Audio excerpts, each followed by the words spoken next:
Hola nuevamente, aquí el profesor Enrique Rijos. Continuamos hablando sobre el sistema de direcciones del protocolo TCP/IP en esta tercera y última presentación sobre este tema de direcciones, por lo menos por el momento. Hemos hablado de algunas cosas, te invito a que si no has visto los videos previos los veas porque esto va en un orden, así que es importante que tengas conocimiento previo antes de entrar en este video. Las direcciones IP están clasificadas en 5 grupos o 5 clases identificadas con una letra cada una, y estas letras identifican qué tipo de red y cuántos nodos van a tener. Las redes públicas van a utilizar esta estructura. Por ejemplo, la clase A dedica solo el primer octeto al número de la red. Por lo tanto, las redes que comienzan entre 0 y 127 son las redes que se encuentran en la clase A, y cada una permite millones de nodos diferentes en cada red. Por lo tanto, son 127 redes que cada una tiene millones de nodos. Importante, pues, la estructura para identificar una red clase A consiste en declararla como 255.0.0.0, indicando que el 255 representa el número de la red y los últimos 3 octetos representan el número del nodo. Adicional a la clase A, se creó entonces la clase B también, que es para redes medianas y grandes, pero más pequeñas que la A, donde sus primeros 2 octetos fueron declarados para el uso de la red, redes entre 128 y 191 se utilizaban como clase B, y cada una con una capacidad de 16.000 y pico de nodos. Así que esto se le otorgó a compañías medianas y universidades y centros de investigación y oficinas gubernamentales, o sea, gobiernos de países que necesitaban, pues, tener gran cantidad de computadoras. Finalmente, la clase C, que es la que prácticamente utilizamos en nuestra casa, se declaró de tal forma que fueran los primeros 3 octetos, los primeros 24 bits, los que se utilizaban para el número del network, el número de la red, y solamente el último octeto era el que se utilizaba para el número del nodo. Por lo tanto, aquí tenemos muchas redes, pero cada una es de solamente 256 nodos, menos 2 que hay que quitar, que siempre no usamos ni el primero ni el último, pues son 254 nodos. Esto básicamente es lo que se utiliza en Internet: clase A, clase B y clase C, ya que la clase E y la clase D y la E no se utilizan en Internet. Cuando creamos una red y esta red que creamos utiliza el formato que hemos aprendido aquí, decimos que utilizamos una dirección classful. ¿Por qué? Porque classful se refiere a una dirección que cumple con los estándares de la clase A, B y C. Pero por el contrario, cuando utilizamos una red que puede tener, digamos, una estructura o un número, que digamos sea la red número 10 punto algo, y uno dice, bueno, pero 10 es un número de clase A, porque va entre 0 y 127. Pero si la queremos crear con la estructura de la clase B o la clase C, pues entonces ya estamos hablando de que no estamos siguiendo el estándar. Pues esta es una dirección classless. Importante, las direcciones públicas no son classless, son classful. Por otro lado, también aprendimos sobre lo que es el CIDR, la notación CIDR, que establece cuántos bits se le van a dedicar a la parte del nodo y a la parte de la red. Cuando utilizamos redes como por ejemplo la 12.50.160.4, usamos ese IP address. Si definimos ese IP address como 8/8 en el CIDR, estamos diciendo que solamente los primeros 8 bits van a representar el número de la red. Por lo tanto, esa red de por sí es una red clase A porque es 12, que va entre 0 y 127. Pero en este caso sería la red 12 y el número del nodo sería 50.160.4. Ahora bien, yo puedo definir, en vez de classful, usarlo classless. Y classless sería haciendo la misma dirección, por ejemplo, /24. ¿Y qué estoy diciendo ahora?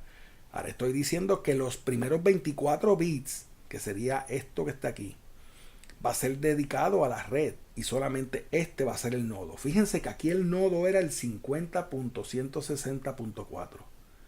Pero en este tipo de red, la red es la 12.50.160 y el nodo es el punto 4.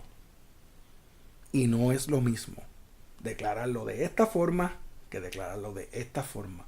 Esto solamente es la red 12. Esta es la red 12.50.160.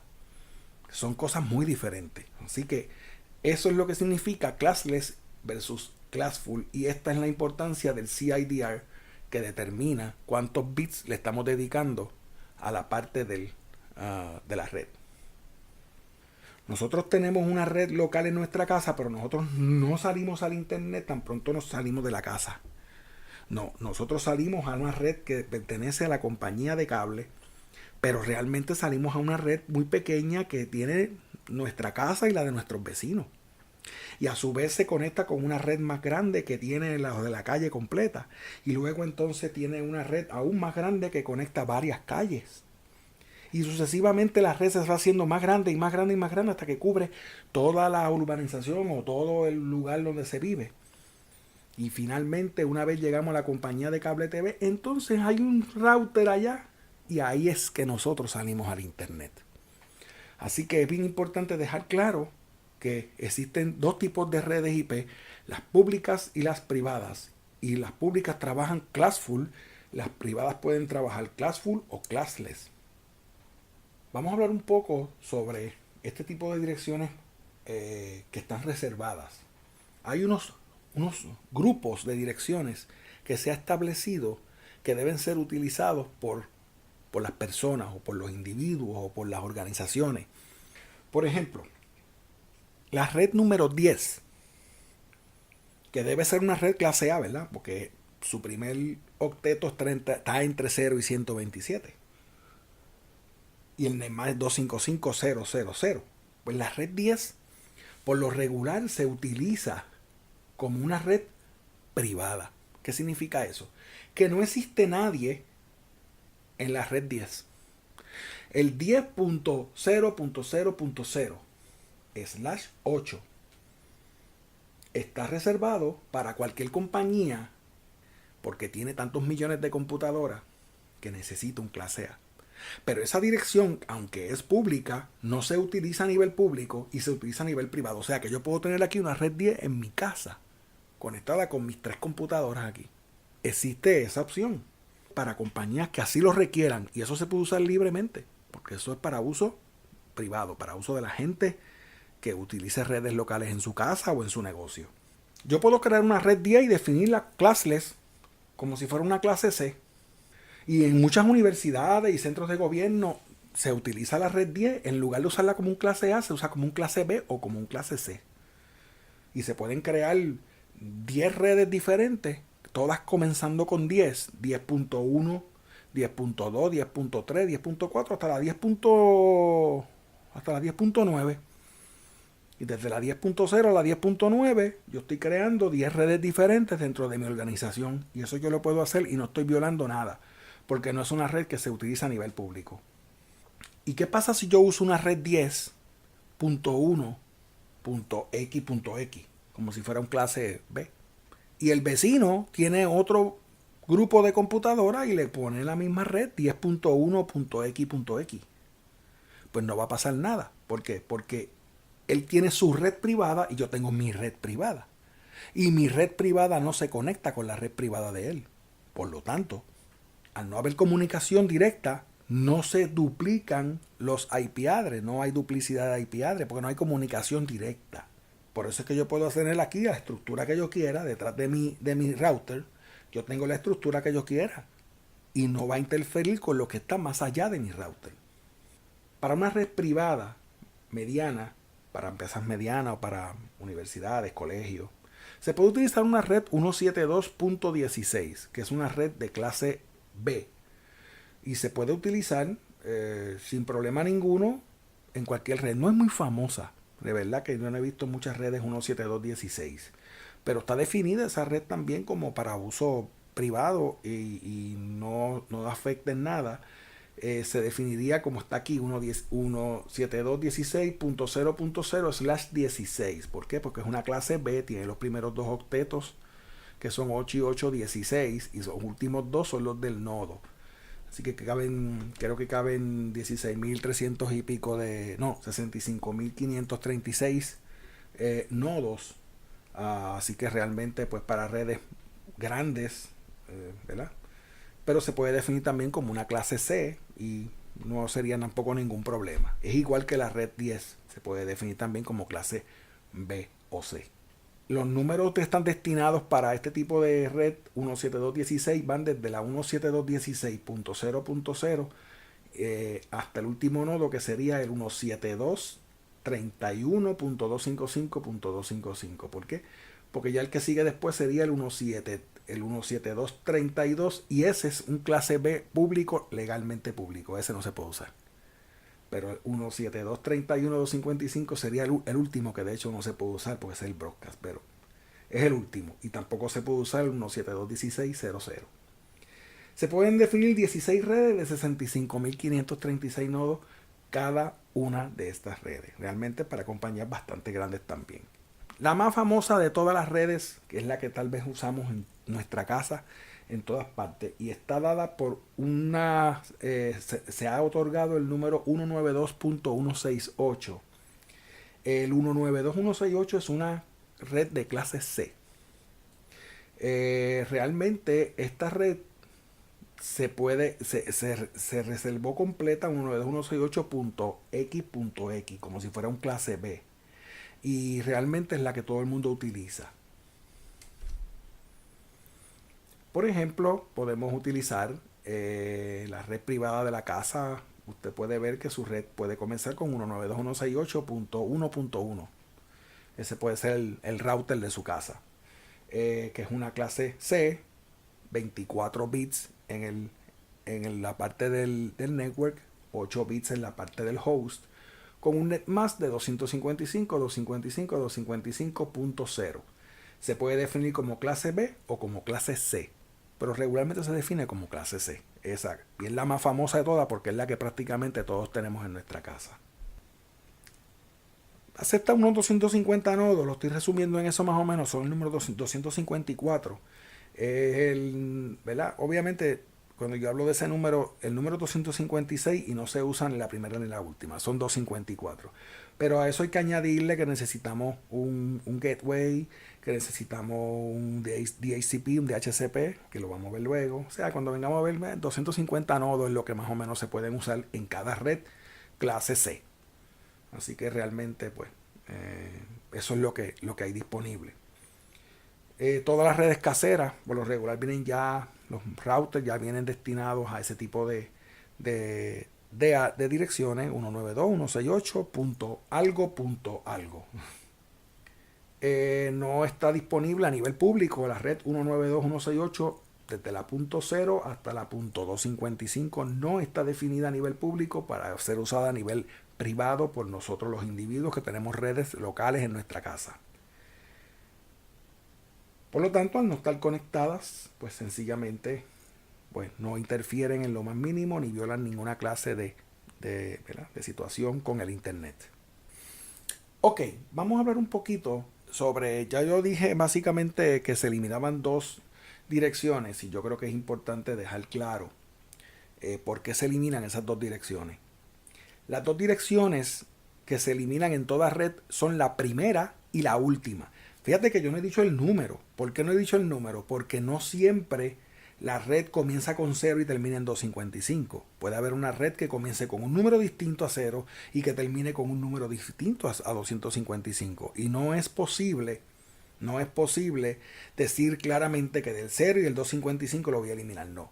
Realmente el primero y el último número disponible de ese segmento de la red es el que yo elimino. ¿Y por qué lo elimino? Bueno, esta es la razón por la que se elimina.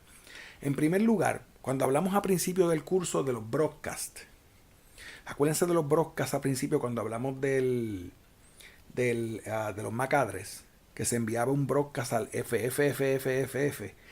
Ese broadcast también se envía a la dirección del último nodo disponible en ese segmento. Vamos a, ¿verdad?, coger un ejemplo aquí de esto. Si yo tengo una red, la que sea, y vamos a suponer que los nodos vayan desde el 0 al 255, para dejarlo, ¿verdad?, para que todo el mundo me entienda lo que quiero decir. Porque yo sé que no puedo usar ni el 0 ni el 255. ¿Pero por qué no puedo usar el 255? Pues porque el último nodo en la red que termina con 255 va a ser mi broadcast address. Así que yo tengo que separarlo y no le puedo asignar a ninguna máquina ese IP address, porque ese va a ser el broadcast. El día que yo le quiera enviar un broadcast a todo el mundo, yo simplemente uso ese IP address como destinatario. ¿Ves? Eso lo hace internamente la máquina para otras cosas. Así que esa es la razón por la que no uso el último. ¿Por qué razón no uso el primero? El primero no se utiliza porque es el que identifica la red. Por ejemplo, miren esta red. Si yo tengo una red 192.168.10.x, X, que puede ser .10.0, estoy diciendo que mi red se llama 192.168.10.0. ¿Vieron? Ese sería el número del primer nodo, ¿verdad? Pero no, porque ese es el nombre de la red. El primer nodo sería el 1. ¿Y quién es el último nodo que va? El último nodo, el 192.168.10.255. Es el que va a ser el broadcast. Por lo tanto, no puedo utilizar ni el 255 porque es el broadcast, ni el 0 en ese caso, porque el 0 sería el nombre de la red. Así que esa es la razón por la que se eliminan dos. Pero repito, no se elimina siempre el 0 y el 255. Se elimina el primero y el último. El primero y el último dirección IP de ese segmento, que no es lo mismo. Y eso lo vamos a ver en su detalle ya mismo cuando hablemos de subnetting. Es la forma en que vamos a poder explicar esto entonces y aplicar esto como debe ser. ¿Quién regula el Internet y todas estas cosas? Pues mire, vamos a hablar un poquito sobre las entidades que regulan, porque es importante. Siempre se ha dicho que el Internet es una colección de nodos que se encuentran alrededor del mundo y que forman la más gigantesca red. Sí, todo eso es cierto. Pero esa gigantesca red mundial llamada Internet posee unos reguladores, posee unas organizaciones que han sido destinadas a controlar las cosas, porque si no, se saldría de control y no habría normas y no habría orden. Así que la razón por la que eso existe es porque hay unas guías, un orden establecido por unas organizaciones que son reconocidas a nivel mundial. Por ejemplo, aquí tenemos una organización que se llama la IANA. IANA. Y este es el logo de IANA. Internet Assigned Numbers Authority. Fíjense, la palabra lo dice todo. Es una organización que regula los IP address que han sido asignados. La IANA está adscrita a otra organización que se llama la ICANN. La ICANN es el Internet Corporation for Assigned Names and Numbers. Esta organización originalmente era la encargada de regular los nombres y los números de las direcciones de Internet. Pero ellos crearon esta otra organización, la IANA, que es como una subdivisión de ICANN, para que trabaje directamente con esto, porque esto es un trabajo bastante grande, ¿no? Y ellos controlan todo lo que tiene que ver con las direcciones IP y con los nombres de los dominios. Eso que usted llama www.talcosa.com. Ellos son los que establecen si eso alguien lo tiene, si eso alguien no lo tiene, desde cuándo lo tiene, y todo ese tipo de cosas. Y eso lo vamos a ver aquí todo, porque lo vamos a ver, yo lo voy a demostrar para que todo el mundo tenga forma de ver cómo trabaja eso.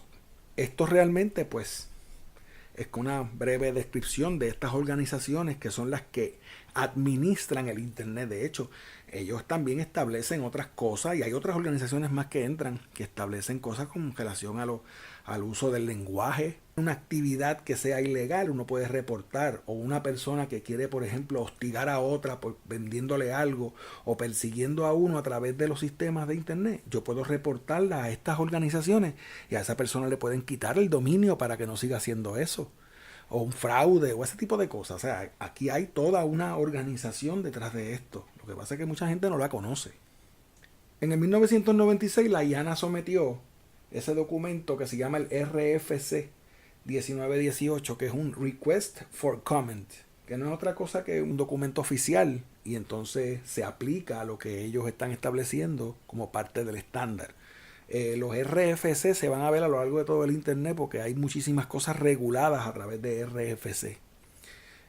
Y cada uno tiene un número. En este caso está el 1918, que lo que hace es que crea los 3 segmentos de direcciones públicas para ser usados por las personas que tienen acceso a internet. Si usted se busca ahora mismo en internet RFC 1918, puede leer el documento que dio origen a lo que hoy se llama clase A, clase B, clase C. Es algo muy interesante, un poquito técnico, ¿verdad? A veces habla de muchísima palabrería técnica, pero realmente es muy interesante y creo que es algo, ¿verdad? Acceso a algo importante. Básicamente con esto yo termino la explicación de lo que son el sistema de direcciones. Nuestro curso continúa, vamos a entrar poco a poco, todavía no, pero estamos en eso, ya estamos cerca de entrar en un punto donde yo voy a ser más demostrativo, menos, aunque voy a seguir hablando, va a ser menos presentación, sino más demostrativo, donde la persona va a ver cómo trabaja usando un simulador. Así que eso lo vamos a ver pronto. Espero que sigas con nosotros. No te quite, como yo digo. Sigue con nosotros. Estamos cada vez haciendo videos nuevos para ver si podemos lograr que muchas personas pues se beneficien de esto. Así que pues y espero pues que te esté gustando y que cualquier comentario lo hagas. Así que verdad pues espero que todo siga bien. Saludos.